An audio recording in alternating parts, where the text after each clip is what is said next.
Good morning, good afternoon, and good evening. Welcome back to the Chocolate Squad. Damn, I have not said that in a while. Sorry I've been gone. I've been gone for so many months. It's just been quite hectic recently, and I've been chronically online for a while, especially Twitter. And that is what this video is about today.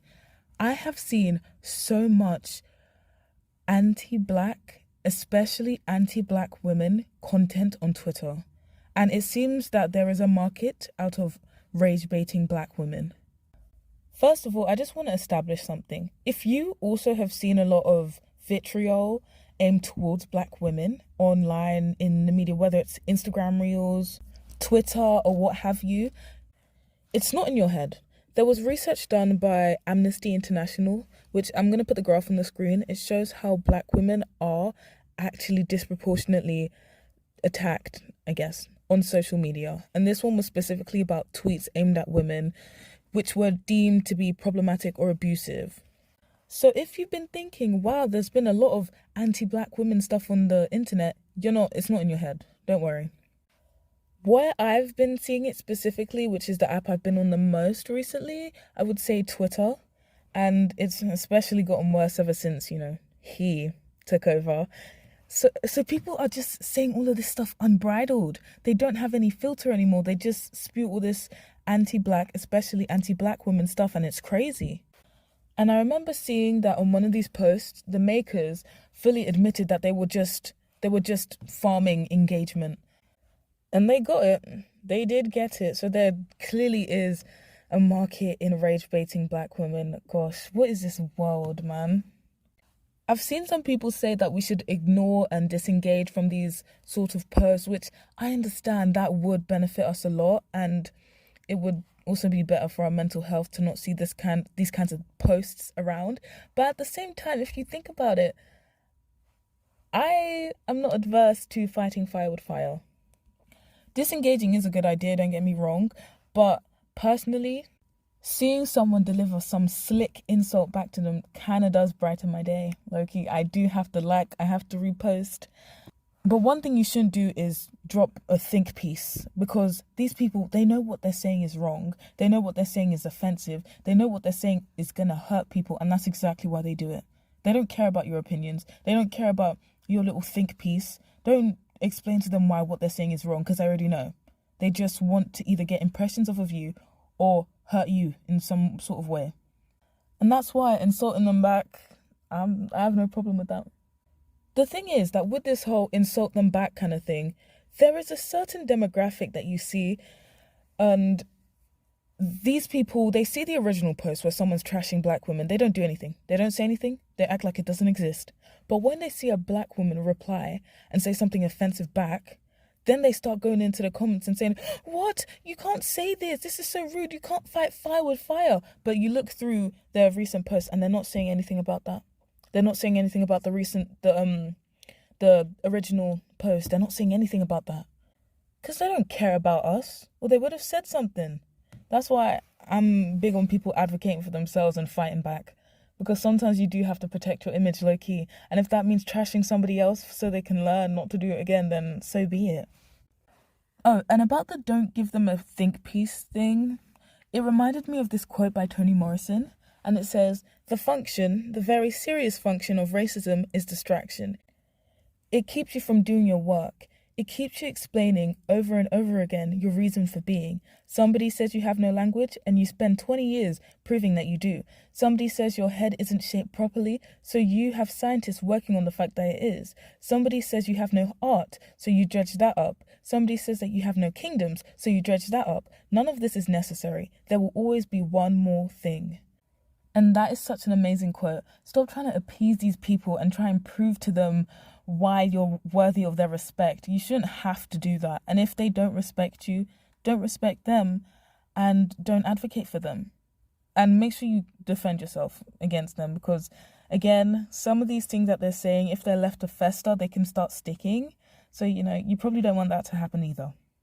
Wait, why am I saying you as if I'm not a black woman as well? Us. We and us. But when it comes to the think pieces, don't give them your energy. A slick, mean-ass response, it will suffice. Make sure you focus your energy on improving yourself and your community.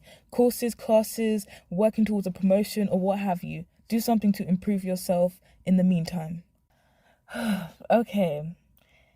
I have grievances with the divester community. Okay, so let me explain.